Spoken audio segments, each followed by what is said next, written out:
खाड़ी युद्ध के दौरान क्यों हुई थी भारतीय विदेश मंत्री की सद्दाम हुसैन से मुलाकात? क्या हुआ था खाड़ी युद्ध में फंसे 1.5 लाख भारतीयों का हाल? भारत ने कब बचाई थी श्रीलंका और नेपाल के नागरिकों की जान?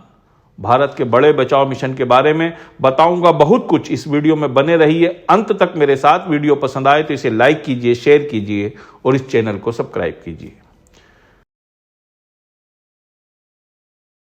जय हिंद दोस्तों, हेलो डे मीडिया में आपका स्वागत है और मैं हूं आपका अपना परवेज इकबाल।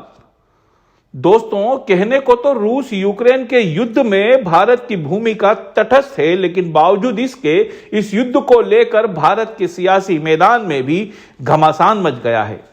आपको पता ही है कि यूक्रेन में कई भारतीय बच्चे अपनी पढ़ाई करने जाते हैं।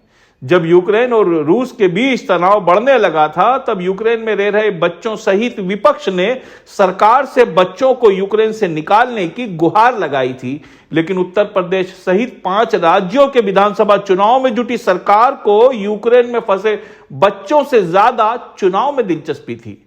इसी दौरान युद्ध शुरू होने से हालात बिगड़ने के बाद सरकार ने कोई सरगर्मी नहीं दिखाई। यहां तक कि यूक्रेन से भारत आने का हवाई किराया भी 3-4 गुना बढ़ा दिया गया। सरकार की सुस्ती और बढ़ा हुआ किराया वसूलने पर जब विपक्ष सहित सोशल मीडिया पर बवाल मचा, तब सरकार की नींद खुली।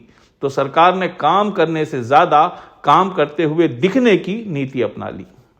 वह हवाई लूटने का खेल शुरू कर दिया गया। मंत्रियों को जहाज के साथ भेजकर बयानबाजी करवाई गई। जहाज में बैठे बच्चों को जान बचाने का क्रेडिट सरकार के मुखिया को देने की कोशिश करते हुए जयकारे लगवाने की नाकाम कोशिश की गई। चिंता मत करिए, जीवन बच गया है, मोदी जी की कृपा से सब ठीक होगा। भारत माता की जय, भारत माता की जय। माननीय मोदी जी जिंदाबाद, माननीय मोदी जी, भारत माता की। देश ही नहीं, दुनिया ने कभी अपने देश के बच्चों को बचाने के नाम पर राजनीतिक और व्यक्तिगत प्रचार का ये पाखंड, ये भोंडा प्रदर्शन शायद ही कभी देखा होगा। सारा स्ट्रगल हमने किया, पैरों के नीचे कुचले हम गए, खाना हमने नहीं खाया, खाना हम अपने साथ लेकर आए। वहाँ पे कोई नहीं था जो पानी के लिए पूछे, खाने के लिए पूछे। यूक्रेनियन बॉर्डर पे नहीं थे जहाँ पे हमको जरूरत थी। बॉर्डर के उस तरफ प्लीज कुछ करवाइए। यूक्रेन के बॉर्डर पे अभी भी बच्चे फंसे हैं काफी। यूक्रेन के बॉर्डर से आप एयरलिफ्ट करवाइए, ना कि रोमेनिया के बॉर्डर से या पोलैंड के बॉर्डर से। हम लोग अपनी सरकार को चुनते हैं, पर उस सरकार ने हम लोगों के लिए कुछ ऑफर दिया गया, जो बाथरूम साफ करेगा उसको पहले लेके जाएगा। I literally felt like dying over there. हमें शर्म आ रही है दूसरी कंट्री के सामने कि हमारी कंट्री कुछ नहीं कर रही है। तो गवर्नमेंट ऑफ इंडिया बचा के लाए, हम खुद बच के आए। सरकार और उनके कारिंदे इस तरह से प्रदर्शित कर रहे हैं मानो भारत क्या, दुनिया में किसी भी देश ने पहली बार अपने देश के नागरिकों को युद्धग्रस्त क्षेत्र से निकाला हो। जबकि सरकार से पहले की सरकारों ने युद्धग्रस्त इलाकों से न सिर्फ लाखों भारतीयों को निकाला है, बल्कि अपने पड़ोसी मुल्कों के नागरिकों की जान भी बचाई है। आइए आपको भारत के ऐसे ही कुछ राहत मिशन या बचाव मिशन के बारे में बताते हैं। सबसे पहले बात करते हैं अगस्त 1990 में हुए खाड़ी युद्ध के बारे में। इराक और कुवैत के बीच शुरू हुई इस जंग में अमेरिका सहित मित्र राष्ट्रों के शामिल होने से हालात संगीन हो गए थे। जब यह जंग शुरू हुई, उस वक्त कुवैत में लगभग 2 लाख भारतीय मौजूद थे। देश के प्रधानमंत्री थे वीपी सिंह और विदेश मंत्री थे इंद्र कुमार गुजराल। चलते युद्ध में विदेश मंत्री इंद्र कुमार गुजराल ने इराक के राष्ट्रपति सद्दाम हुसैन से मुलाकात की और भारतीयों को सुरक्षित निकालने पर सहमति बन गई। लेकिन इराक ने कुवैत में जरूरी सामान के अलावा दिगर हवाई जहाज के उतरने पर पाबंदी लगा रखी थी और जल मार्ग पर अमेरिका ने कब्जा कर रखा था, इसलिए पानी के जहाज भी नहीं भेजे जा सकते थे। लिहाजा सभी भारतीयों को रेगिस्तानी इलाकों के सड़क मार्ग से लगभग 1200 किलोमीटर का सफर तय कर बसों के जरिए पहले जॉर्डन भेजा गया और फिर वहां से एयरबस A320 के जरिए हवाई मार्ग से सभी को भारत लाया गया। और हां, हवाई जहाज में वीपी सिंह या इंद्र कुमार गुजराल के नाम के नारे नहीं लगवाए गए। इसी तरह वर्ष 2006 में भारत के प्रधानमंत्री थे डॉक्टर मनमोहन सिंह। उसी दौरान लेबनान में जंग शुरू हो गई। उस वक्त लेबनान में 10,000 भारतीय मौजूद थे।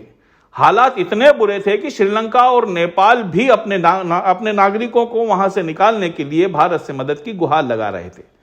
मनमोहन सरकार ने तत्काल नौसेना को इस बचाव मिशन के लिए तैयार किया और सभी भारतीयों सहित श्रीलंका और नेपाल के यात्रियों को नौसेना के जहाज INS मुंबई, INS शक्ति, INS बेतवा और INS ब्रह्मपुत्र जैसे जहाजों से साइप्रस पहुंचाया गया। अब यहां एक नई समस्या खड़ी हो गई। उस वक्त भारत से साइप्रस की कोई फ्लाइट नहीं जाती थी, लिहाजा साइप्रस ने भारत के विमानों को साइप्रस में उतरने की इजाजत देने से मना कर दिया। तत्काल मनमोहन सरकार सक्रिय हुई और हाथों हाथ साइप्रस से विमान उतारने की विशेष अनुमति ली गई। इस राहत मिशन में भारतीयों के अलावा लगभग 200 श्रीलंकाई और नेपाली नागरिकों की जान भी भारतीय वायुसेना द्वारा बचाई गई। वर्ष 2011 में लीबिया के राष्ट्रपति कर्नल मोअम्मर गद्दाफी के खिलाफ विरोध प्रदर्शनों ने गृह युद्ध का रूप ले लिया। उस वक्त भी लीबिया में 18,000 भारतीय मौजूद थे। लीबिया के अंतर्राष्ट्रीय हवाई अड्डे त्रिपोली पर युद्ध के हालात बने हुए थे, भारी अफरा तफरी के बीच उड़ानें संभव नहीं थी और दूसरे अंतर्राष्ट्रीय हवाई अड्डे बेनीना एयरपोर्ट का रनवे भी जंग के हालात में टूट फूट चुका था। लिहाजा तत्कालीन मनमोहन सरकार के सामने अपने नागरिकों को लीबिया से निकालना एक चुनौती बन गया। तभी मनमोहन सरकार ने भारतीयों को पानी के जहाजों से अलेक्जेंड्रिया पहुंचाया और वहां से हवाई मार्ग से अपने नागरिकों को मुफ्त भारत लाया गया। इस बचाव मिशन का पूरा खर्च बगैर किसी प्रोपेगंडे के भारत की मनमोहन सरकार ने ही उठाया था। वर्ष 2015 में खुद नरेंद्र मोदी के कार्यकाल में ही अरब देशों की गठबंधन सेना ने यमन के हूती विद्रोहियों पर यमन में घुसकर हमला बोल दिया था। उस वक्त यमन में 5,000 भारतीय मौजूद थे। उस वक्त भी यमन में नो फ्लाई जोन होने की वजह से नौसेना के 5 जहाजों को राहत मिशन में शामिल कर नागरिकों को पहले यमन से जिबूती लाया गया और फिर वहां से वायुसेना के कार्गो विमान में बिठाकर उन सबको भारत लाया गया।